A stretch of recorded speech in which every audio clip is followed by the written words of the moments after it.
berjalan lancar, kedatangan Mauro Zidustra ke Indonesia akan segera dilakukan. Nama baru tersebut akan dinaturalisasi untuk memperkuat timnas Indonesia.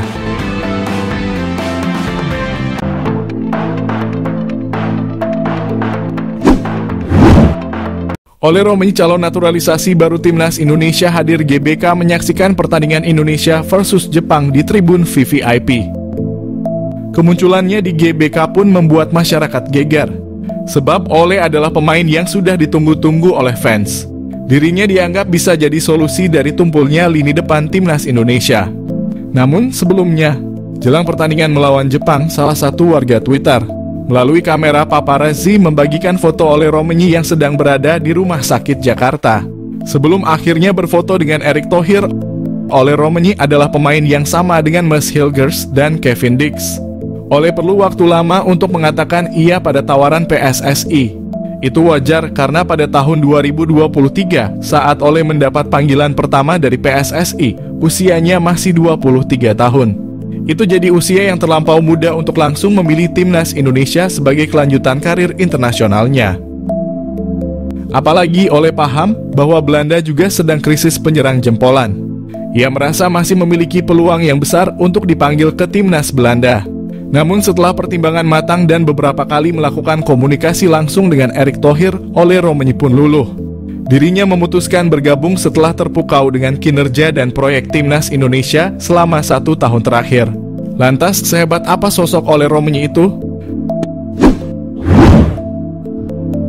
Sebelum mengulas kehebatan Ole Romenyi, perlu diketahui, peran penting dalam pengambilan keputusan Ole Romenyi tak luput dari bantuan dari salah satu punggawa timnas Indonesia, Ragnar Oratmangoen. Mengapa demikian? Karena Ragnar adalah kawan karib Ole sejak dari Akademi NEC Nijmegen. Dilansir suara.com, Wahaji berusaha membujuk Ole ketika tahu PSSI sedang mencari striker bagus. Ragnar meminta Ole untuk mempertimbangkan tawaran PSSI. Ragnar merasa akan bagus jika skuad Garuda memiliki striker sepertinya. Proses Ole Romenyi menuju striker timnas Indonesia masih panjang, tapi sepak terjangnya bisa terlihat melalui karirnya di dunia sepak bola. 2011, di tanah kelahirannya yakni Nijmegen, Ole Romenyi tumbuh sebagai bakat sepak bola yang menjanjikan. Menimba ilmu di NEC Nijmegen, Ole memang difokuskan untuk bermain sebagai striker sejak kecil. Kala itu Nijmegen masih berlaga di kasta kedua sepak bola Belanda. Maka dari itu tak butuh waktu lama bagi Ole untuk menembus skuad utama. Ole Romenyi bahkan sudah bermain untuk skuad utama Nijmegen sejak usianya masih 17 tahun.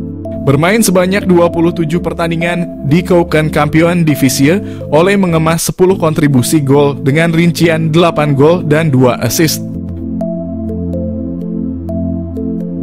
Berkat performanya yang menjanjikan, Ole telah menarik perhatian klub-klub top Eropa. Menurut arsip Football Espana, Ole Romenyi sempat masuk radar Real Sociedad, Norwich City, Leeds United, Brentford, dan beberapa klub papan tengah Liga Jerman dan Italia. Namun, Football Espana menyebut bahwa Manchester City asuhan juga berada di antrian yang sama untuk mendapatkan Ole. Itu berarti bakat Ole sudah mendapat pengakuan dari Siki Begiristain selaku Direktur Olahraga City. Apakah dengan begitu sudah cukup untuk menyebut Ole Romenyi sebagai penyerang hebat?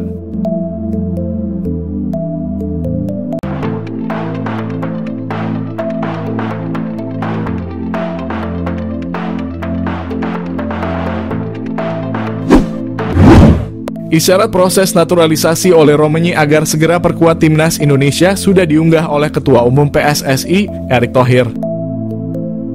Erick Thohir mengisyaratkan Ole Romenyi sedang menjalani perpindahan kewarganegaraan untuk membela timnas Indonesia dalam lanjutan putaran ketiga kualifikasi Piala Dunia 2026 zona Asia.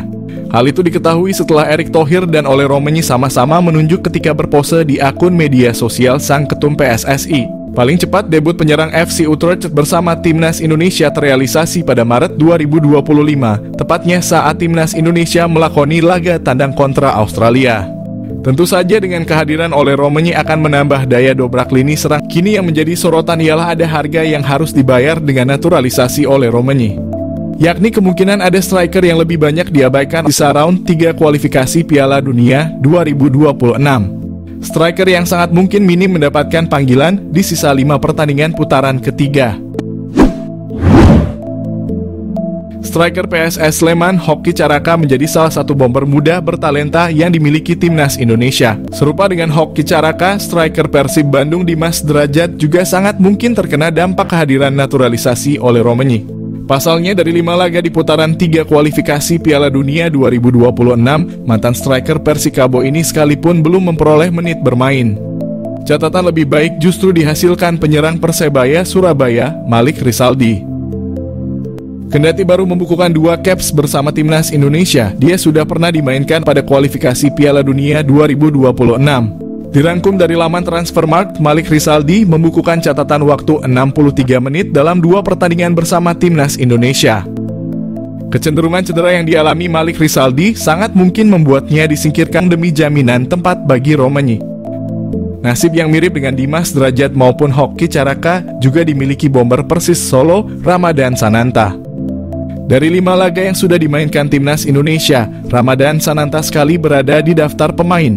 Tepatnya saat menahan imbang Arab Saudi, itu pun tidak dimainkan.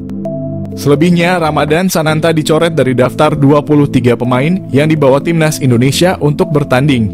Nama yang paling mengejutkan ialah Rafael Struijk. Penyerang Brisbane Roar Australia tersebut selalu menjadi langganan Shin Tae-yong di round 3. Bahkan dia sudah mengukir 1 gol, tepatnya kala menahan imbang Bahrain. Akan tetapi Struijk belum lama ini memperoleh kritik karena secara performa mengalami penurunan. Jika dikomparasikan dengan Ragnar Oratmangoen, Struijk sangat mungkin untuk terkena imbas dari kehadiran oleh Romagnoli di lini depan skuad Garuda. Pemilik 19 caps di Eredivisie ini bertemu staf ahli Kemenpora, calon pemain naturalisasi baru timnas Indonesia. Timnas Indonesia mendapat kabar gembira jelang mengikuti putaran ketiga kualifikasi Piala Dunia 2026 zona Asia.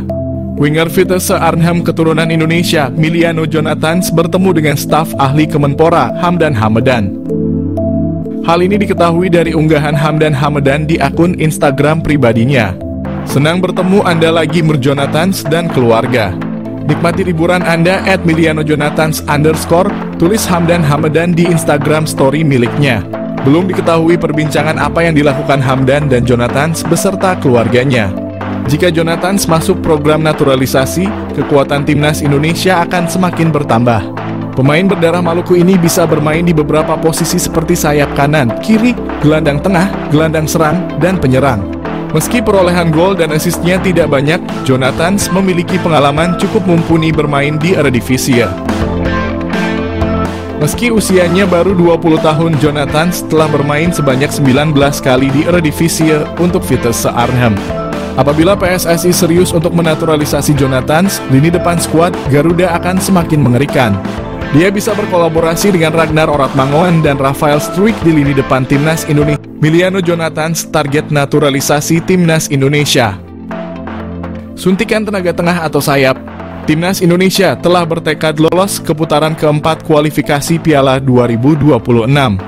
Untuk memuluskan misi itu, timnas Indonesia dikabarkan akan menambah kekuatan baru. Salah satu yang merupakan pemain santer yang telah diberitakan akan segera di WNI-kan demi timnas Indonesia adalah Miliano Jonathans, yang merupakan penyerang Vitesse Arnhem yang bermain pada kasta kedua Belanda.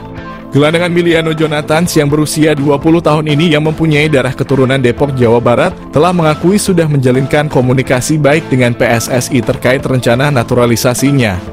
Apabila semuanya akan berjalan sesuai rencana, maka PSSI ini akan segera memproses naturalisasi Miliano Jonathans sama seperti saat mereka melakukan terhadap Eleanor Reinders dan Mads Hilgers.